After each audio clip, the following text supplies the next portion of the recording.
If you're like me, you've probably been bombarded non-stop for years now at this point with advertisements for Hero Wars. This game that seems to be some sort of odd puzzle-solving game with a little bit of RPG whatnot. Go and fight the baddies, save the hot characters, and build up your own harem of cartoon waifus. But at the end of the day, Hero Wars is anything but.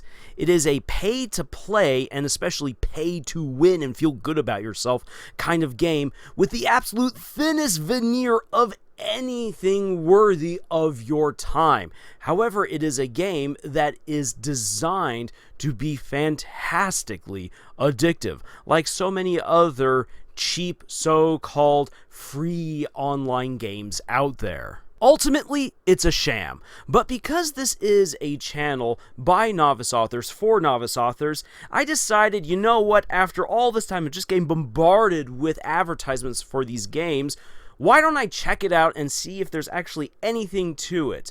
These kinds of adventure stories normally need to have some sort of storyline to go along with it.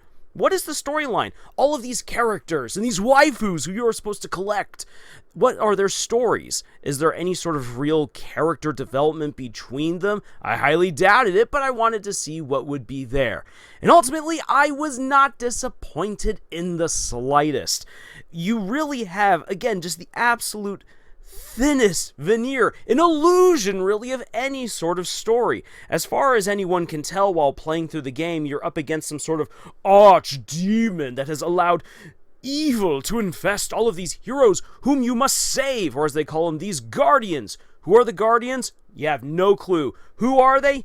Who knows? They just randomly come, you randomly buy them or free them, you randomly fight them at times.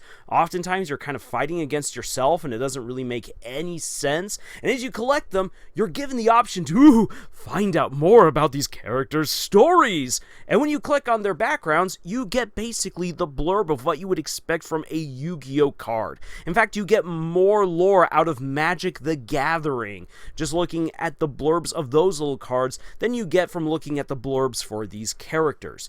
And in repetitive gameplay that is just super fast, no concentration, no skill whatsoever other than making sure that you read the right tab and press on characters when you need to in order to unleash their super powered moves. There is no skill involved in this game whatsoever. It overwhelms you with a bunch of flashiness to try to cover up just how repetitive and nonsensical it is. And what dialogue that there is in the games doesn't lend anything to these characters at all. It actually makes them look really a whole lot like jerks that you don't want to spend any time with. And all of those puzzle games that they're always tantalizing you with in the advertisements, yeah, they're not exactly what you'd expect either. Some of them do indeed exist, and they are meant to be moments to push along the story, to bring out a little bit more of these characters, and it's really nothing there. These are just simple puzzles to make you feel good when you win, get tons of rewards in order for you to keep on playing over and over and over and over and over again in all of this repetitive crap. There is no story here to save this gambling game. There is nothing to these characters to really be enduring other than if you happen to like the animation style. And if you don't, this doesn't really have anything for you. This game is based on the principles of gambling and addiction, rewarding you for the least amount of effort, putting up basic puzzles that will make you feel good when you solve them, and every now and then throwing kind of a curveball match at you that when you defeat it, you feel so much better. It will defeat you once maybe, but then you come back and you smash it again. And then there's the trials and the tournaments in which you are able to do even more. And as you gain more powers, you just feel even better. It's basically a power fantasy story on gambling steroids. And then every now and then when you feel like, why am I even doing this? The game then, it seems to know when you're about to lose interest, then begins to flash at you attractive waifu art that you can buy for a very low price. And you'll be able to add these powerful women to your harem, which will allow you to do even more damage to the villains.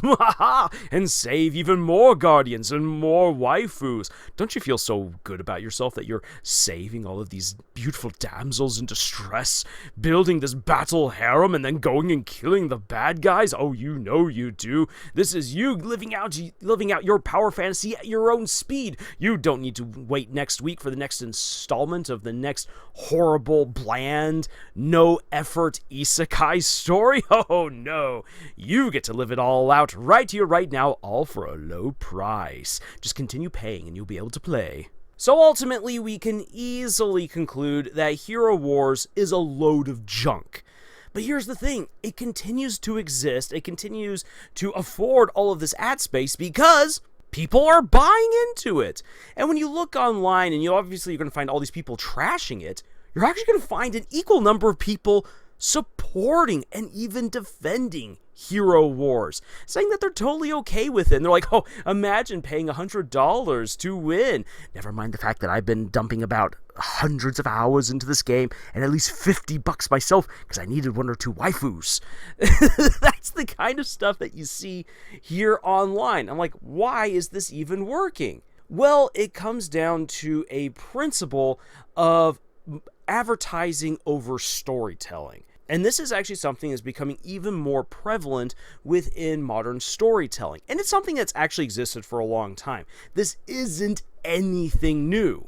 It comes down to the fact that a lot of consumers want predictability, and they want to feel satisfied with whatever story they are consuming. For instance, back in the day, people loved all of the dime novels for romance and for Western stories. Why? Because you knew that the girl was going to get the right man at the end of the story, and you knew that the cowboy, the good cowboy, was going to win at the end no matter what. It made you feel good. The predictability was nice, and many times you could just kind of project yourself onto these characters and live vicariously through them.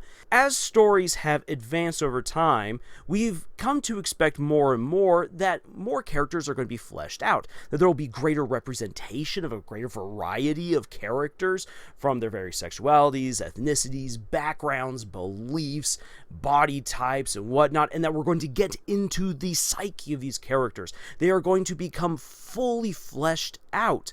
This way, they become independent individuals that we can look up to or look down on, depending on the story that we're reading, and that they aren't just simply bland protagonists that people project themselves onto. However, despite the fact that we are now getting more and more of these excellent stories with in-depth characters, it is becoming far more the norm. We are getting also a greater amount of stories with bland protagonists, or with stories that have just the thinnest veneer of any sort of plot, that also become very popular because they again rely on predictability and giving you what you want. You'll especially find this in lots of romance novels, where it's like, we know that you're just here for the smut. We know that you're here for the hot and heavy. So here we are, we're going to give you these beautiful characters with a totally contrived plot to mash them together as many times as you need the mashing. There's then also the thrill junkie stories, where it's just all about the battles, all of the coolness. There's then also the power fantasies. So just constant action, action, action. These characters have no depth in whatsoever. The plot doesn't make any sense.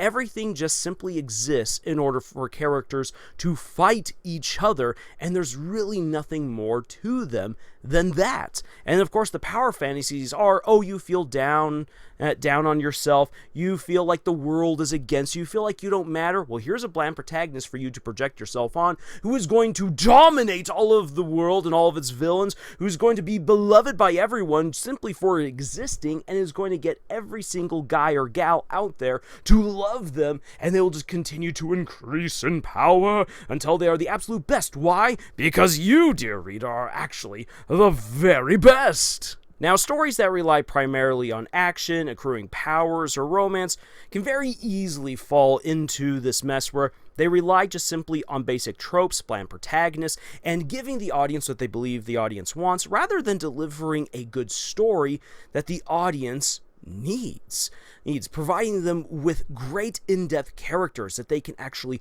resonate with rather than projecting themselves onto, presenting conundrums, action, relationships, mysteries, discoveries, drama, friendships, and more that empower, ennoble, and enlighten the audience as they interact with these stories. And one of the reasons why we see just a greater increase in these is because, for one thing, is we can obviously see with stuff like Hero Wars, they're very marketable. And when you look over at the romance section at your local bookstore, it is usually one of the largest because it sells so dang well. People like, again, their predictability and getting what they believe that they just want and then moving on with their lives.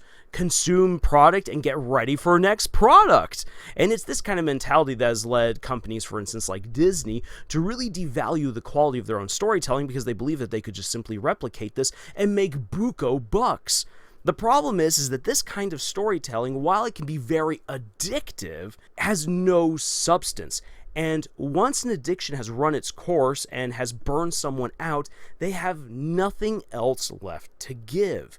And what we've seen with Disney is that they've already done this and they've burned out so many people. And when it comes to Hero Wars, sure, there's a lot of people who are still willing to spend lots of money on them, but there's so many people who are not going to go to Hero Wars because they've already been burned by a decade's worth or more of other similar games.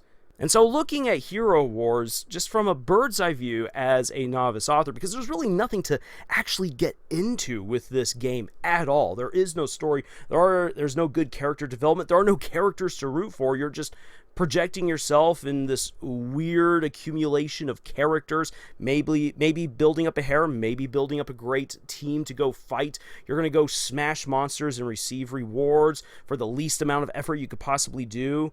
There's really nothing to get into with this story other than to highlight the fact that what this game does, that so many of us laugh at and roll our eyes at, is something that is actually routinely done and has been done now for decades in the entertainment industry to crank out lazy, predictable, quote-unquote feel-good stories. Feel good depending on whatever genre they're in. That will change the definition a little bit. And there you go. You have it. You have your drama, you have your romance, you have your thriller, there's definitely a growing market out there for feeling depressed, which really boggles my mind.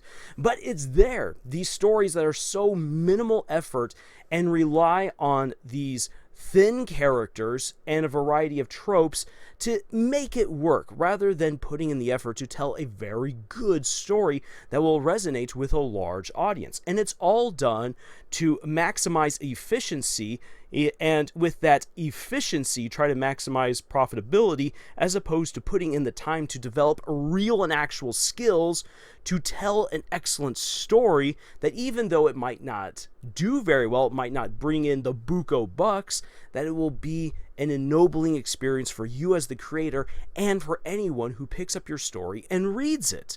So don't be like Hero Wars. Don't take the easy way out. Don't rely on cheap tropes, thin characters, the audience projecting themselves onto your characters, which is something that I just hate seeing so much of. We don't need bland protagonists. We need protagonists who are their own individuals that the audience will come to love for the people that they are and root for them and be along with them on their story. I absolutely love the character Kaladin Stormblessed. There's very little that I share in common with Kaladin other than that, he and I have both dealt with depression. But other than that, no, Kaladin's living a really charmed and horrifying life compared to my own. But I love this guy because of who he is, not because of how I can project myself onto him. And I love him not because of the tropes that Brandon Sanderson uses to bring this guy to life, but I love him for the challenges that he undergoes, for the man that he becomes. That is a great hero's journey, as opposed to whatever this is that I'm seeing here on Hero Wars. Man, I spent almost an hour playing my way through this game. What an hour not so well spent. I wouldn't say wasted, but there's definitely better things I could have done, like spending time on writing excellent stories for you guys to read. In fact, I've already published a number of great stories I think you'll really enjoy. Might I suggest, in terms of an unexpected hero's journey, that you read my book, The Monarch Mercenaries.